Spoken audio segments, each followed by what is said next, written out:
दोस्तों, एक महिला जिसका पति भी नहीं था, 2 साल का बेटा उसका गंभीर रूप से बीमार हो जाता है। बचने की कोई उम्मीद नहीं थी। तो किसी वैद्य ने कहा कि गाय का शुद्ध दूध लाकर इसको पिलाओ, शायद इससे इसकी जान बच जाए।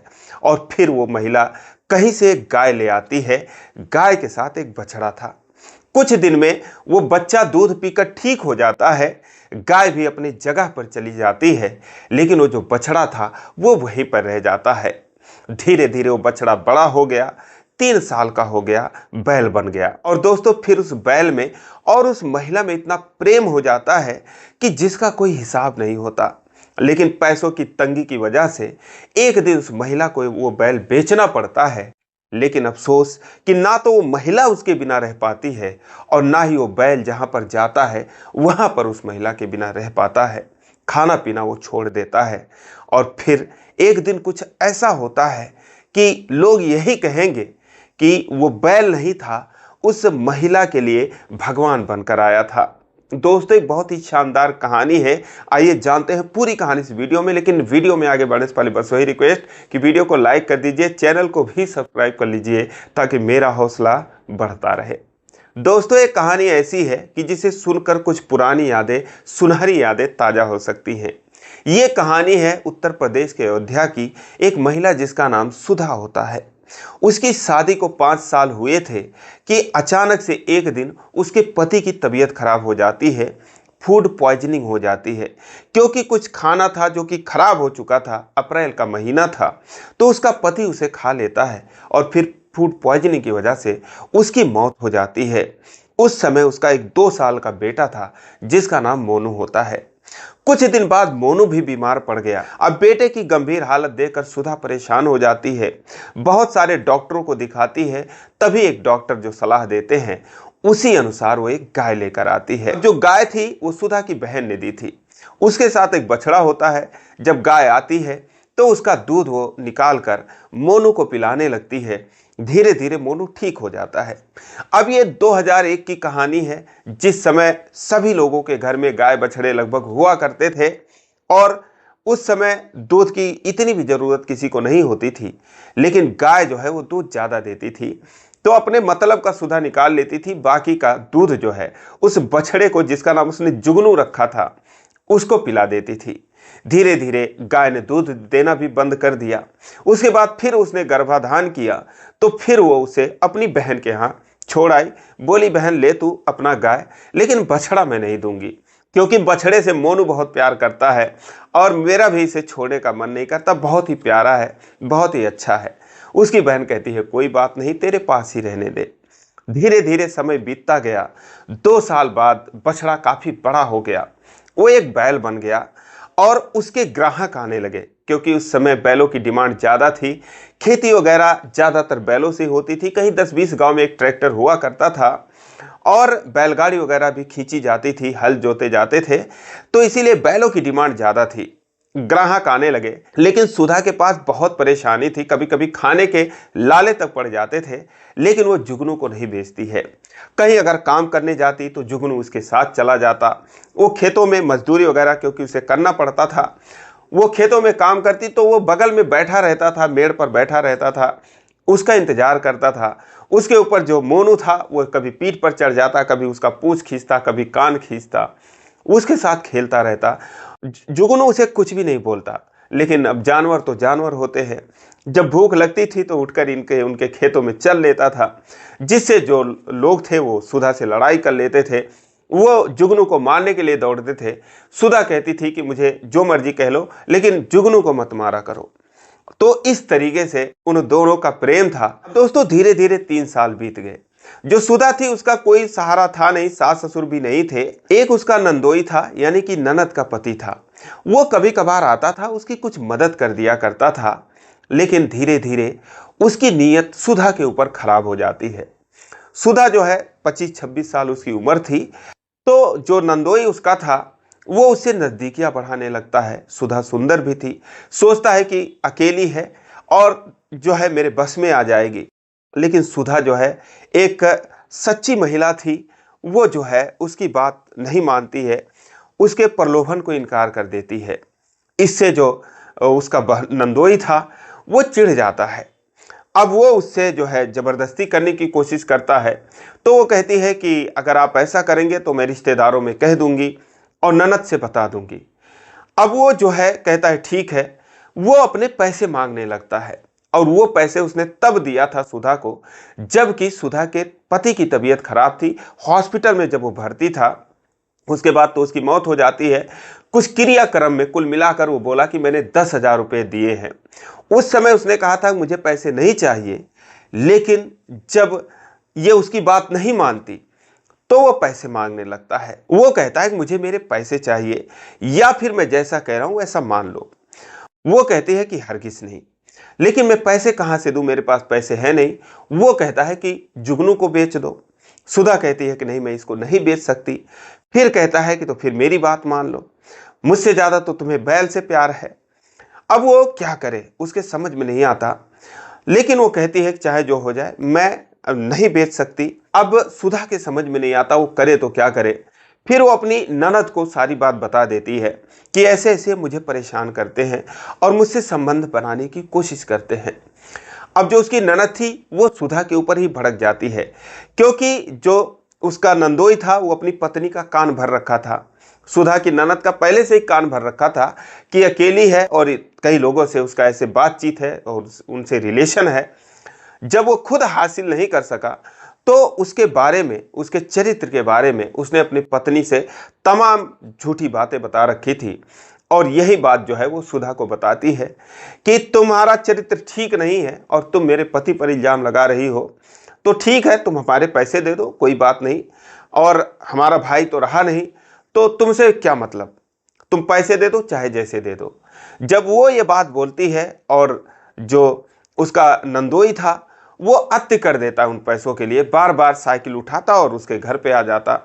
तो एक दिन आखिरकार उसे जुगनू को बेचना पड़ता है।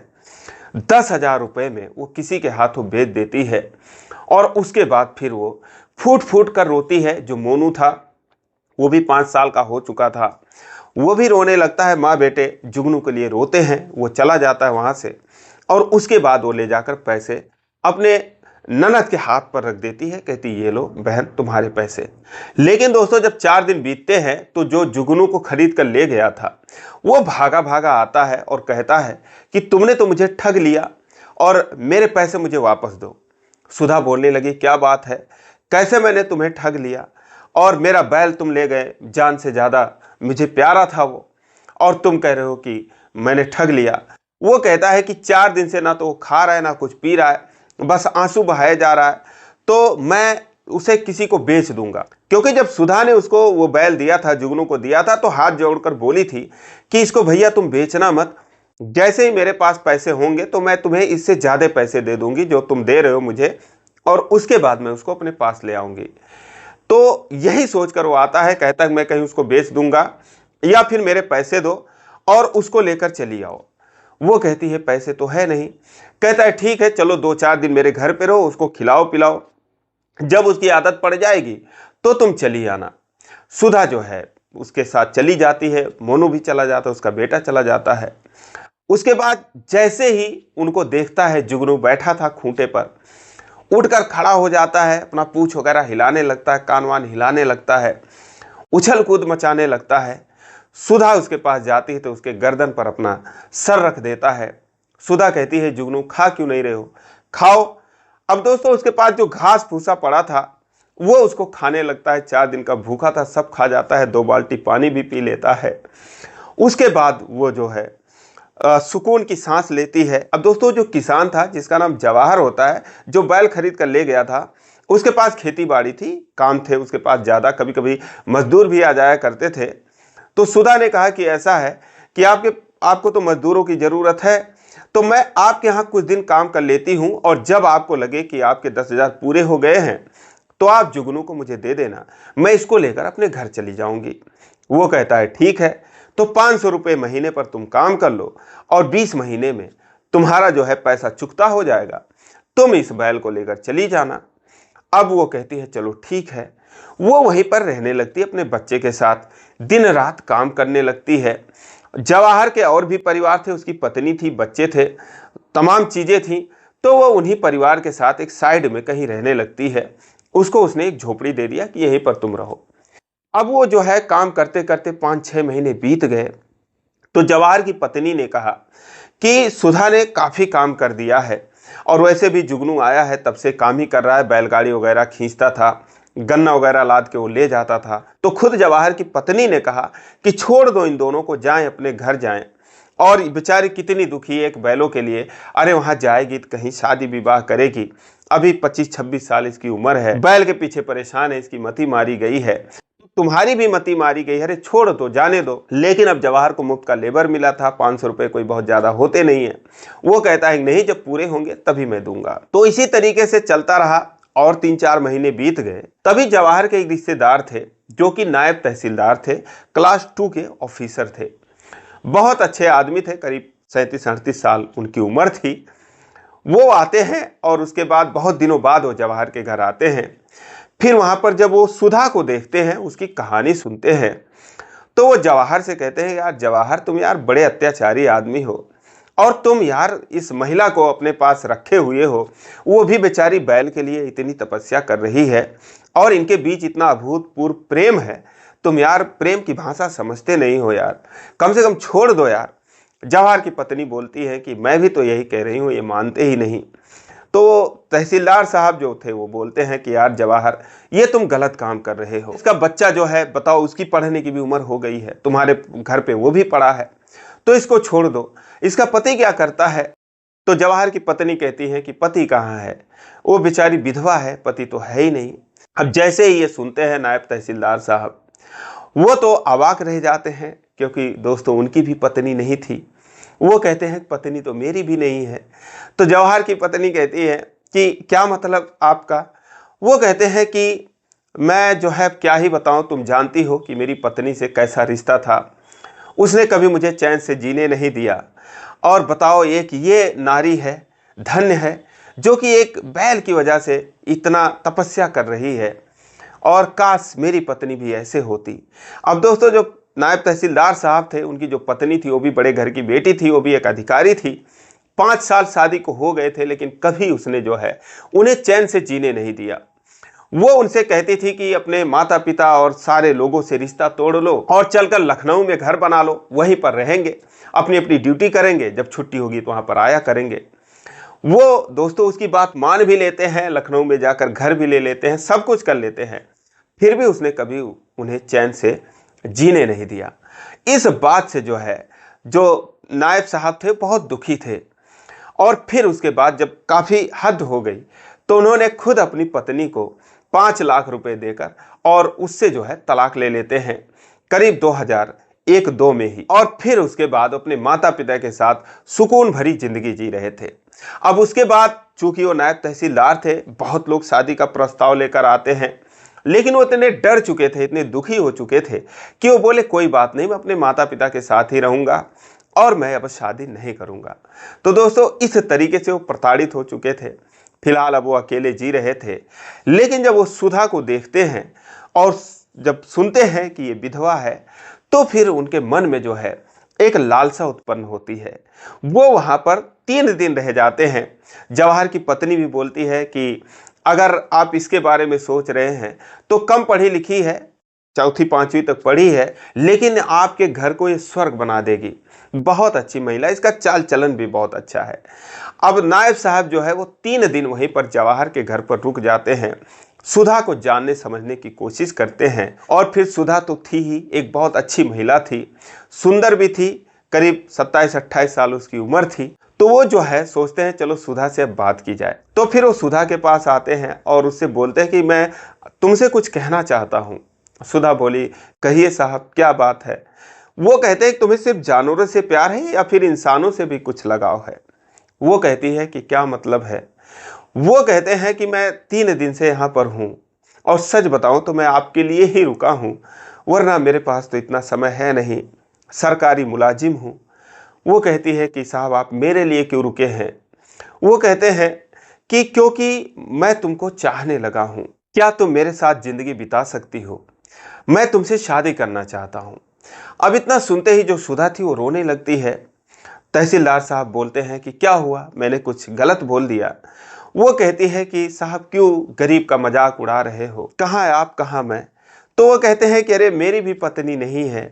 सुधा कहती है कि भले आपकी पत्नी नहीं है, लेकिन आप कहाँ हो, कहाँ मैं खेतों में काम करने वाली, मेरे 2 बच्चे हैं। अब तहसीलदार साहब जब सुनते हैं 2 बच्चे हैं तो चौंक जाते हैं। कहते हैं कि मैंने तो एक ही बच्चा मैं जानता हूं, तुम्हारा एक ही बेटा वही मोनू है। तो सुधा कहती है कि जुगनू भी तो मेरा बच्चा है, मैं उसे भी नहीं छोड़ सकती। अब इतना सुनते ही जो तहसीलदार साहब थे उनके आंखों से आंसू की धारा बहने लगती है। वो कहते हैं धन्य हो सुधा, वाकई में तुम्हें कोई नहीं समझ सकता, तुम बहुत ही अद्भुत नारी हो और तुम पर मुझे बहुत गर्व हो रहा है। लेकिन फिर भी मैं कह रहा हूं कि मैं तुम्हारे साथ जिंदगी बिताना चाहता हूं। अगर तुम्हें कोई एतराज ना हो तो प्लीज तुम इनकार मत करो, मुझे तुम्हारी जरूरत है। मैं तुम्हें और मोनू को तो ले ही चलूंगा, जहां रहेंगे जुगनू भी हमारे साथ रहेगा, क्योंकि मैं तुम्हें इससे अलग नहीं कर सकता। दोस्तों उसके बाद जवाहर की पत्नी भी समझाती है सुधा को और फिर वो मान जाती है, हाँ कर देती है। दोस्तों उसके बाद फिर उनकी एक मंदिर में बहुत ही साधारण तरीके से शादी होती है और फिर वो उन तीनों को अपने साथ ले जाते हैं। और उसके बाद जो है सुधा जो थी वो तहसीलदार साहब के नर्क भरी जिंदगी को स्वर्ग बना देती है, उनके जिंदगी को खुशियों से भर देती है। और जो तहसीलदार साहब थे वो भी सुधा के दामन को खुशियों से भर देते हैं। उसके बाद मोनू को अच्छी शिक्षा देते हैं, वो इंजीनियरिंग की पढ़ाई कर रहा है। उसके बाद 2 और बच्चे हुए, उन दोनों के आज ये लोग बहुत ही खुशी जीवन व्यतीत कर रहे हैं, लखनऊ में रहते हैं। तो दोस्तों ये रही कहानी। धन्य है सुधा जैसी औरत और धन्य है वो तहसीलदार साहब भी। तो दोस्तों ये कहानी आपको कैसी लगी आप कमेंट करके ज़रूर बताएं, आपके कमेंट का इंतजार रहेगा। और कहानी अच्छी लगी हो तो वीडियो को लाइक नहीं किया तो लाइक कर दीजिए, चैनल को सब्सक्राइब कर लीजिए इसी प्रकार की कहानियों के लिए। फिर मिलेंगे अगले वीडियो में, तब तक के लिए जय हिंद।